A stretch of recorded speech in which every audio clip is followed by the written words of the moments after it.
പപ്പടം വെച്ച് ചെയ്യാൻ പറ്റുന്ന നല്ലൊരു റെസിപ്പിയാണ് ഇന്ന് നമ്മൾ ഷെയർ ചെയ്യുന്നത്. വളരെ ഈസി ആയിട്ട് ചെയ്തെടുക്കാൻ പറ്റും. എല്ലാവരും ട്രൈ ചെയ്ത് നോക്കുക. അപ്പോൾ ആദ്യം തന്നെ നമുക്കിതിന് വേണ്ടത് 10 പപ്പടമാണ് കേട്ടോ. ഞാൻ 10 എണ്ണം വെച്ചാൽ ചെയ്തിട്ടുള്ളത്. അപ്പോൾ കറക്റ്റ് ക്വാണ്ടിറ്റി ആയിരിക്കും ഇത് വെച്ച് ചെയ്യുന്ന സമയത്ത്. അപ്പോൾ ആദ്യം തന്നെ നമുക്ക് വേണ്ടത് മൈദ പേസ്റ്റാണ്. മൈദ കുറച്ച് വെള്ളത്തിലൊന്ന് കലക്കി എടുത്തിട്ടുള്ളതാണ്. അത് നമുക്ക് പപ്പടത്തിനകത്തോട്ട് ഇതുപോലെ തേച്ച് കൊടുക്കുക. ഇതൊന്ന് ഒട്ടി കിട്ടാൻ വേണ്ടിയിട്ടാണ് കേട്ടോ മൈദ പേസ്റ്റ് ഉപയോഗിക്കുന്നത്.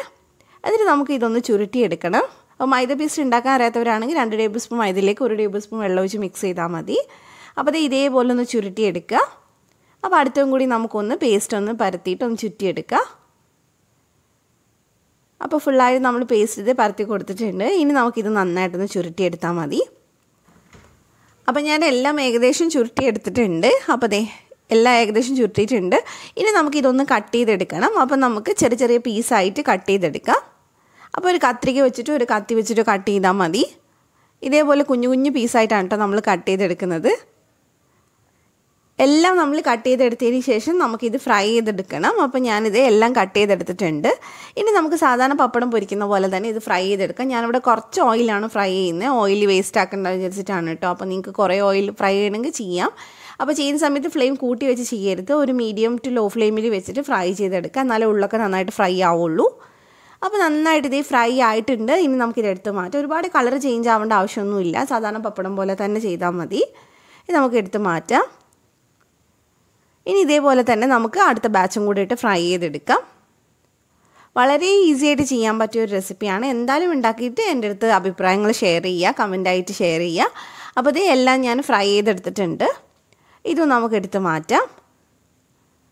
അപ്പോൾ ഏകദേശം ഒരു 2-3 ബാച്ചായിട്ട് നമുക്ക് ഫ്രൈ ചെയ്യാനുണ്ടാവും. അപ്പോൾ ഇത് ചെയ്തതിന് ശേഷം നമുക്കിനി മിക്സിയുടെ ജാറിലേക്ക് ഒരു 5-6 വെളുത്തുള്ളി ചേർത്ത് കൊടുക്കാം. അതിൻ്റെ കൂടെ തന്നെ ഒരു 5-6 ചെറിയുള്ളിയും കൂടെ ചേർത്ത് കൊടുക്കുന്നുണ്ട്.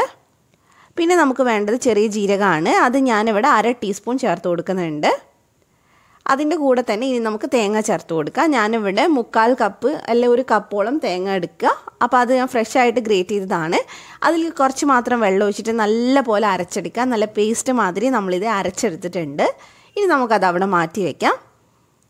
അപ്പോൾ ഇനി ഒരു പാൻ എടുത്തിട്ട് അതിനകത്തോട്ട് നമുക്ക് കുറച്ച് വെളിച്ചെണ്ണയോ ഓയിലോ എന്താ ഉള്ളതെന്ന് വെച്ച് ചേർത്ത് കൊടുക്കുക. വെളിച്ചെണ്ണയാണ് കുറച്ചുകൂടെ നല്ലത്. അതിലേക്ക് നമുക്ക് ഒരു 1/2 ടീസ്പൂൺ കടുകും കുറച്ച് കറിവേപ്പിലയും ചേർത്ത് കൊടുക്കാം.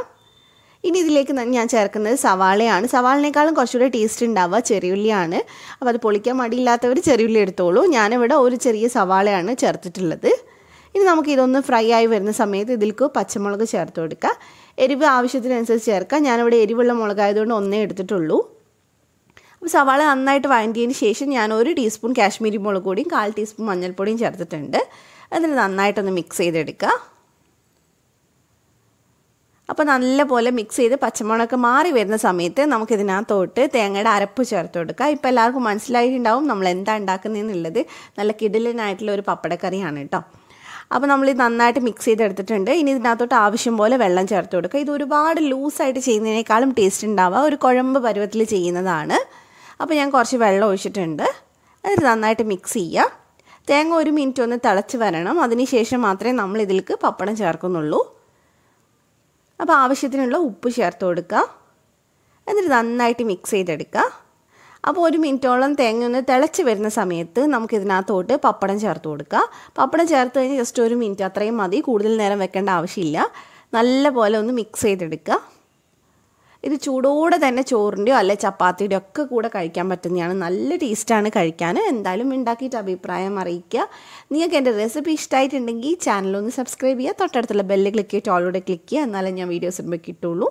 മറ്റൊരു വീഡിയോ ആയിട്ട് നമുക്ക് കാണാം. താങ്ക്